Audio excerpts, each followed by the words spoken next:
Strange but true stories, tales from the light side, the dark side, and the other side. I'm Steve White.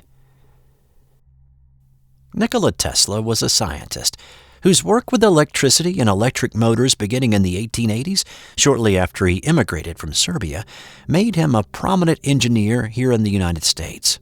He was sought after by many companies, and he was paid very well for the time to attempt to bring his ideas and inventions to the market.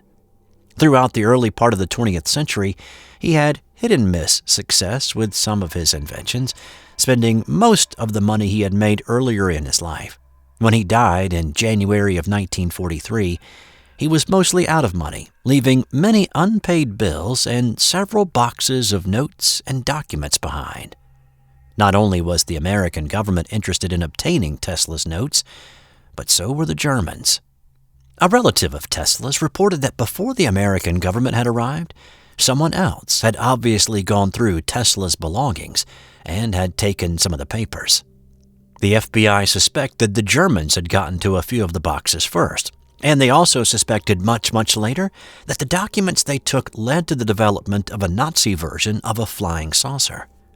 Many of the boxes were confiscated by the American government, but others somehow ended up in the hands of salvagers. Most of these boxes and the secrets they contained have never been found. In 1976, 4 undistinguished boxes of papers were auctioned in the estate sale of Michael P. Bornes. Little is known about Bornes except that he had been a bookseller in Manhattan. This auction took place in Newark, New Jersey, with the boxes and their contents bought by Dale Alfrey for $25. Alfrey had no idea what was in the boxes when he bought them on a whim. When he later went through them, he was surprised to find what appeared to be lab documents and personal notes of Nikola Tesla. Some of the lost papers of Tesla had once again resurfaced. However, due to not truly understanding what he had in his possession, those documents were nearly lost once again. In 1976, the name Nikola Tesla was not widely known. Alfrey had little idea of the importance of the papers that he now owned. Going through the incredible amount of material, Alfrey at first thought he had uncovered the notes of a science fiction writer. What he read was so incredible that it seemed impossible that any of it was true. Having little interest in what he had bought, Alfrey stashed the boxes away in his basement, thinking that he would go through them again later when he had more time. 20 years passed before Alfrey once again found the time to open those strange boxes he had bought at auction so many years ago. Unfortunately, time had not been so kind to the precious contents contained within. The papers were now mildewed, and the ink had faded from the years of neglect in the damp basement. Alfrey was determined not to let this material disappear forever, and started a laborious effort to try to transcribe the information before it was too late. However, Alfrey soon found himself caught up in reading these remarkable papers. Tesla's notes are shocking in their revelations of the scientist's secret life. A life that up until this time had never been mentioned by Tesla or documented by biographers after his death. By the summer of 1997, Alfrey had finished reading the entire contents of the 4 boxes and was ready to start scanning the papers onto computer disks. Alfrey had been more than a little surprised that the voluminous notes and journals contained no drawings or blueprints. It was not until later that Alfrey discovered that Tesla detested illustrating his ideas, owing to the fact that his own mental blueprints were all that he required to build his inventions. Alfrey also noticed that Tesla's journals were often incomplete. There were numerous gaps consisting of days or months, sometimes even years. Alfrey surmised that other journals could exist somewhere, hidden away either by the government or by ignorance in forgotten warehouses, or, similar to his case, in attics. His interest piqued and a desire to find out more, Alfrey started to make inquiries using the internet in its early stages to see if he could find others who may have additional information concerning these missing sections. These inquiries obviously attracted the attentions of those who were also interested in the lost journals. Someone who wanted the journals to remain lost forever. In September 1997, Alfrey was home continuing his research while his wife and children were gone for the day to the city. As Alfrey remembers, the phone rang, and the caller identified himself as Jay Kalski, who was interested in Tesla and the papers that Alfrey had discovered. Alfrey had spoken to the caller for only a few minutes when suddenly the line went dead. Almost immediately, the front doorbell rang. When I went to answer the front door, I found it already open with 3 men standing in the foyer. Before Alfrey could speak, the man closest addressed him by his first name. "The door was open, John. I hope you don't mind that we let ourselves in." The 3 men were all dressed in identical black business suits with white shirts and black ties. "They looked just like undertakers," Alfrey said. However, Alfrey could tell that these men were not undertakers, and they weren't there for a friendly little chat. The man who had first spoken continued to address Alfrey by his first name, like he knew me personally or something. But I had never seen these men before in my life. I was afraid that maybe they were criminals. There was a palatable air of menace around these 3 that I had never experienced before or since. The other 2 men remained close to the door, and they never spoke. Their eyes remained fixed on Alfrey throughout the entire experience. "We understand that you have in your possession some old boxes of papers," the first man said. "We would be very interested in buying those from you." "Well, they're not really for sale," Alfrey answered. "Anyway, how do you know about those?" The first man chuckled. "We know a lot about you and your papers. They don't belong to you, but we would be willing to pay you for your troubles. They're of no use to you. In fact, you could be in a lot of trouble for having them in the first place." By now, Alfrey realized that the men were not asking to buy his boxes.